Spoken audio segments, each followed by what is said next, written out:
Hey, it's Jen, and I'm here for the new moon on Sunday, August 4th.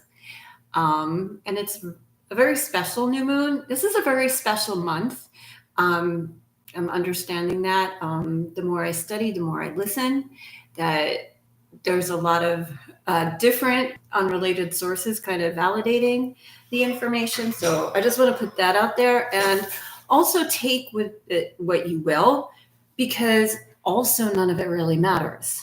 I was having a long discussion today about different belief systems and who's right, who's wrong. We're in this polarity thing happening on so many different levels, from families to politics to religions to local governments to federal governments, like really a lot, and other countries, and so much conflict. And all right, so this to me helps me pay attention to what is maybe going on under the surface, or maybe what we really need to focus on, because that could just affect our emotional and mental well-being when we're being surrounded and inundated with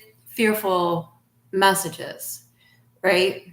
So a part of what I do is not just to bring hope, because hope doesn't really cut it anymore, but gives us a different framing for what's going on, right? So instead of looking at what's going on our planet only, right?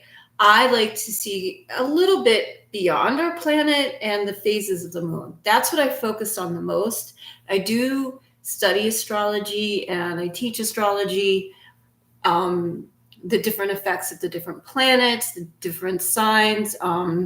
There's a lot to it. If you're interested in that, I can definitely create a program, even, something very easy for beginners. Because once you get the archetypes of the different signs, they all kind of play out and it all kind of repeats. It's just a little shift when it's a house or when it's a planet, when it's an aspect or an element. And then how they relate to each other and how they appear on your chart. It can be very complex, but I try to simplify it as much as possible so it can be practical information for you. So I'll start with the new moon in Leo and talk about that. And hopefully it's kind of familiar, because every new moon, I'm talking about what the new moon is. It's when the sun and the moon are right next to each other, right? So the moon is like in the shadow, and it starts like the new phase. It usually, well, now it is coinciding with the start of the phase of the sun in Leo, right? And now the moon is also in Leo. So it's the new moon, it's the dark moon, it's the shadow moon. And it is an invitation for us to do some shadow work, right? To go inward, right?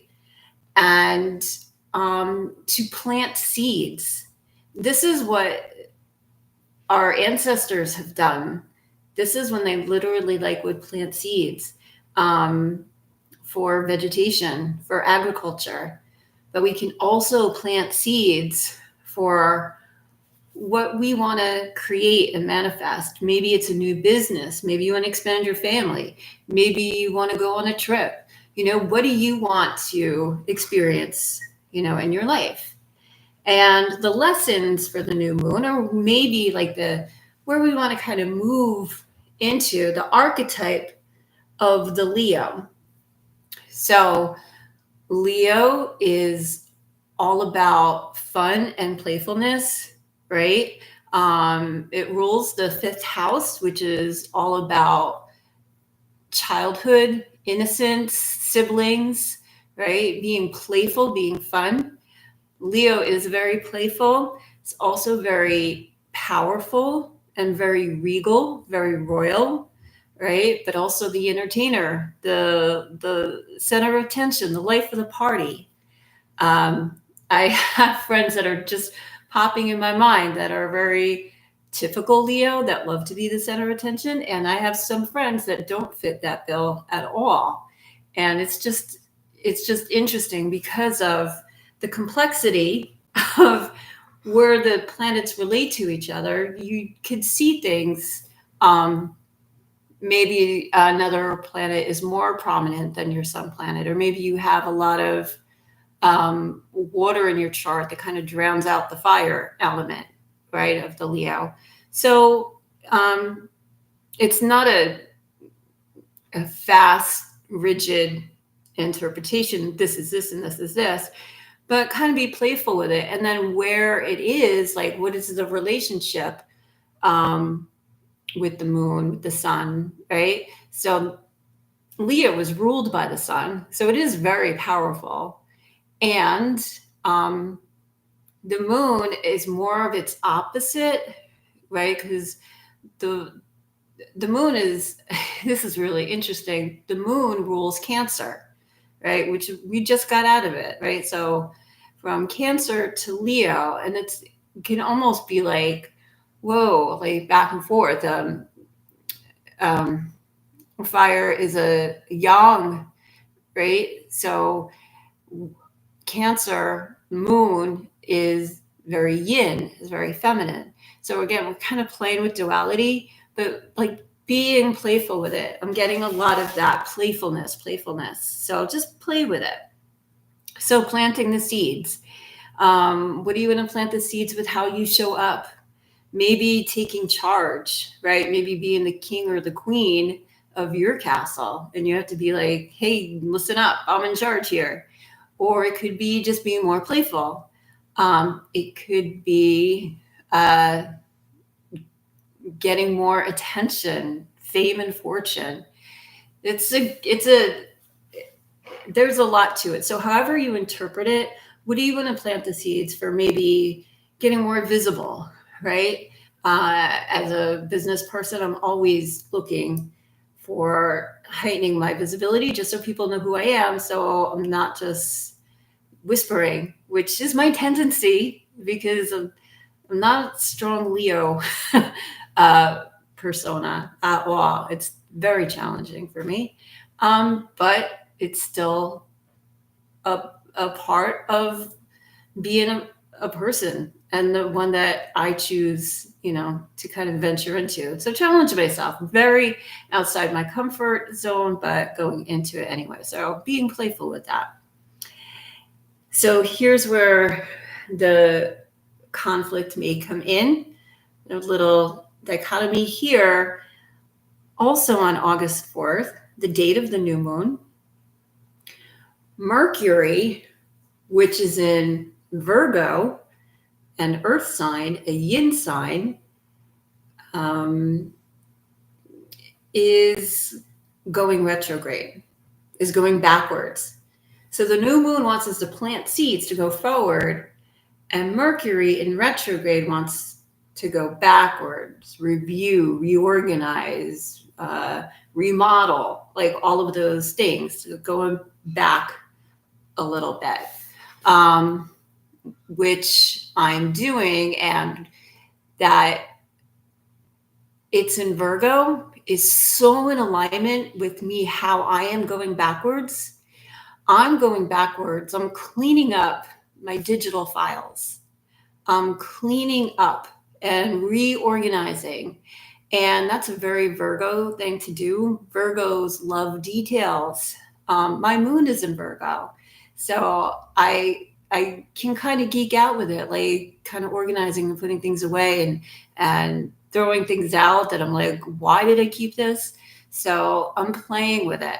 I'm playing with that. And that's going to be my focus for this month, because it doesn't go direct again until the 28th of August. So we got pretty much all of August, Mercury in retrograde. So just being playful and having fun, maybe go back, into your childhood games, having fun, being playful, Um, I've been doing some retro TV watching, which is kind of fun. Me and my husband are pretty much the same age. So we're watching shows together that we used to watch as kids. And it's like, it's kind of a mind trip because when we see the world the way it was and how things are accepted as normal or okay, it's so different than now.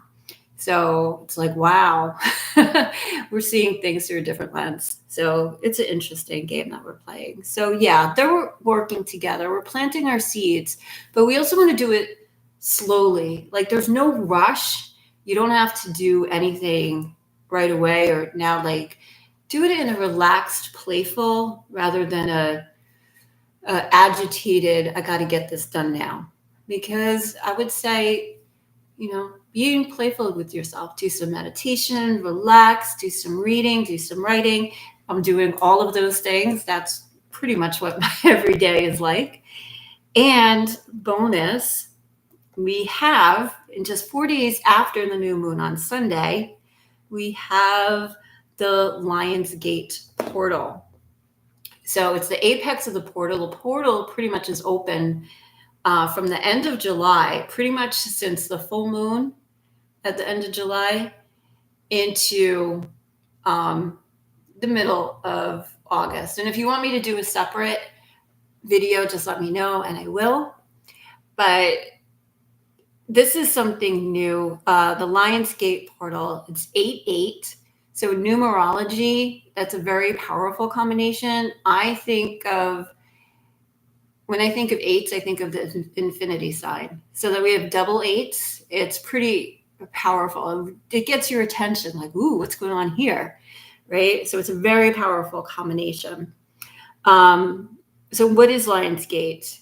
It is when the sun in Leo aligns with the star Sirius, with Orion's belt and the Earth. So there's 4: Sun, Sirius, Orion's belt, which is a constellation, if you're not sure, and our planet Earth. So things are like open up, and it's like kind of like the rising of the star Sirius. Now, Sirius is the brightest star, and many consider it the spiritual sun. So some see this Lionsgate portal 8-8 as the galactic new year, right? And what does it bring?